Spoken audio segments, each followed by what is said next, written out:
Indian जायकाजमध्ये आपले स्वागत आहे। आज आपण बनवणार आहोत डाळ फ्राय।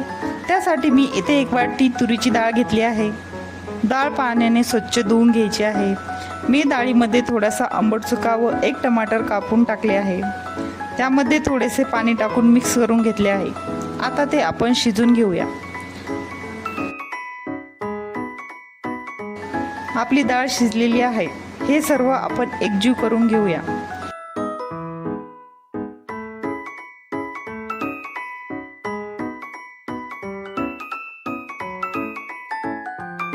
कढईमध्ये 2 पळ्या तेल घेतले आहे। त्यामध्ये 1 चम्मच मोहरी, 1 चम्मच जिरे आणि थोडासा कढीपत्ता टाकायचा आहे।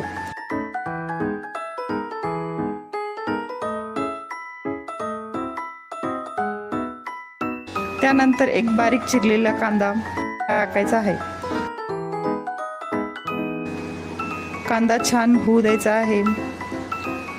2 चम्मच तिखट टाकायचा आहे।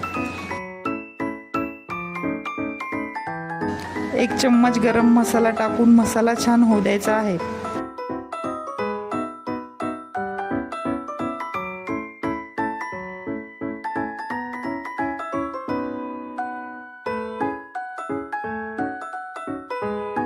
मसाल्याला तेल सुटल्यानंतर त्यामध्ये डाळ टाकून घ्यायची आहे।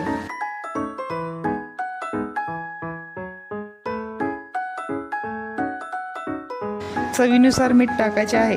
थोडासा सांबार टाकून घेऊया। अशाच प्रकारे आपली डाळ फ्राय तयार आहे। तुम्ही अशी डाळ फ्राय नक्की ट्राय करून बघा। कशी वाटली हे कमेंटमध्ये नक्की सांगा। अशाच नवनवीन रेसिपीसाठी माझ्या चॅनलला सबस्क्राईब करा व लाईक करायला विसरू नका। Bye bye.